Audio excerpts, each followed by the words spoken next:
Ini suara asli dari warga Papua. Hanya penderitaan yang diwariskan di Papua. Oke, jadi baru aja belum lama ini Om Deddy dan juga Bobon Santoso ngobrol bareng di podcastnya Om Deddy.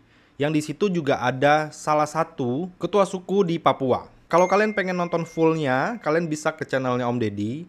Kalian bisa lihat di situ. Dan gue harap suara-suara seperti ini tuh bisa didengar gitu loh. Cuman gue ngerasa hal-hal baik yang dilakukan oleh Bobon, kenapa nggak kita support? Ya, gue cuman bisa bikin video seperti ini. Dan ini cara gue. Minimal gue melakukan sesuatu gitu loh. Gue gak bahkan bahas soal detailnya seperti apa ya. Cuman gue pengen ngasih pendapat gue tentang podcast yang ada di situ. Dimana situ ada Bobon, ada Om Deddy, dan juga kepala suku ini. Yang menarik ya menurut gue ya. Kepala sukunya ini itu mantan anggota OPM. Jadi inti dari podcast itu sendiri gue ngerasa yang mau disampaikan adalah kesulitan dari warga Papua, masyarakat Papua yang mereka alami secara real di lapangan gitu loh. Yang terlihat kan hanya kota-kotanya saja kan. Yang diangkat di sini adalah yang daerah-daerah pedalaman terpencilnya ini loh. Bahwa intinya pembangunan, pendidikan, dan segala macam sektor itu nggak merata di sana. Dan masih banyak warga Papua yang kelaparan. Bahkan mereka pendidikan aja nggak ada gitu loh.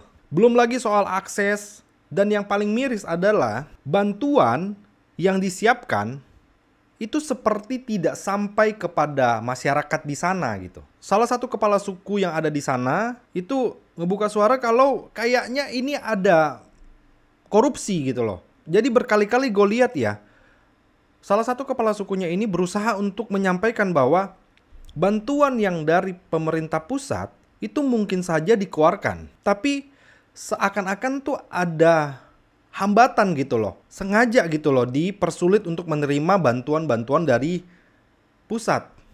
Nah yang menarik juga Bobon bilang kalau salah satu dan satu-satunya keberadaan pemerintah di warga Papua sendiri itu cuman TNI. Ada beberapa yang lain tapi tidak powerful gitu loh. Yang paling powerful adalah anggota-anggota TNI yang sangat membantu masyarakat di sana gitu. Dan dikonfirmasi sama kepala sukunya ini bahwa mereka ini sangat sayang sama anggota-anggota TNI.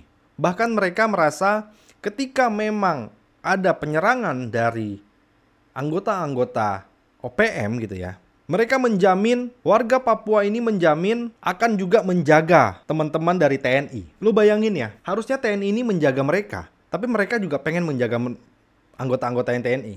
Itu tuh romantis banget menurut gua. Dan Om Deddy juga bilang, berarti musuhnya ini itu bukan cuman OPM ini dong, tapi juga oknum-oknum yang bermain di dalam sana. Nah, yang sangat menarik juga yang disampaikan sama kepala sukunya ini menyampaikan kalau pemerintah daerah di sana itu sering ngemakan duitnya itu sendiri.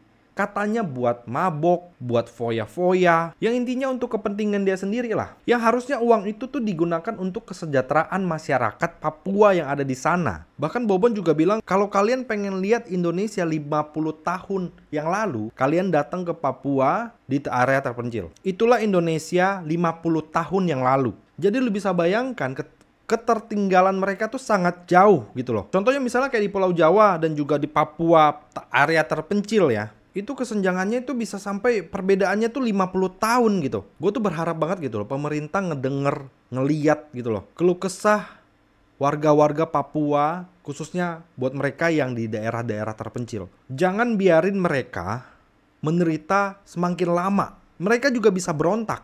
Bahkan Bobon bilang yang diwariskan di Papua itu cuma penderitaan saat ini. Lu bayangin ya, yang diwariskan itu cuma penderitaan doang. Bahkan ada salah satu videonya Bobon yang ngasih lihat mama-mama gitu ya. Bahkan dia nggak tahu gitu ada binatang namanya sapi. Dia nggak pernah makan. Bukan nggak pernah makan, bahkan dia tidak tahu kalau ada hewan namanya sapi. Lu bayangin deh, kok bisa gitu loh.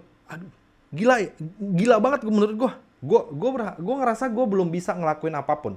Tapi setidaknya gue bisa bikin video seperti ini. Gue berharap pemerintah benar-benar fokus untuk Papua gitu loh. Bukan cuma Papua, tapi daerah-daerah terpencil yang lainnya. Supaya pembangunan, pendidikan, infrastruktur, semuanya rata. baru Indonesia bisa lebih baik. Kalau dibiarin terus, orang bisa marah. Nanti kalau rakyat marah, berabe,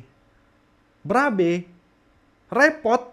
Jadi sebelum terlambat, lakukanlah sesuatu. Ya kita tahu, benar kata Bobon dan juga Om Deddy bahwa ini bukan persoalan yang gampang. Tapi minimal bergerak gitu loh. Mudah-mudahan videonya Om Deddy, podcastnya Om Deddy yang ngundang kepala suku itu bersama Bobon, itu benar-benar didengar sama pemerintah. Pak Prabowo lah, presiden kita. Mudah-mudahan ini bisa didengar sama Bapak, podcast Om Deddy dan juga Bobon Santoso yang ngundang kepala suku asli dari sana gitu loh. Menurut gue tuh ini kayak sebelum terlambat itu lakukan sesuatu gitu Pak. Gue nggak tahu juga harus ngapain Pak. Bapak punya instrumennya Pak. Bapak bisa ngelakuin sesuatu. Gue yakin Bapak bisa melakukan sesuatu Pak. Oke gitu aja videonya, coba kalian tulis komentar kalian ya. Apa yang kalian harapkan dari pemerintah untuk daerah-daerah yang masih belum tersentuh, masih belum rata pembangunannya. Mungkin kalian bisa tulis di komen bagaimana komentar kalian mengenai hal ini gitu loh. Jangan lupa komen, subscribe, follow, dan juga tunggu video selanjutnya.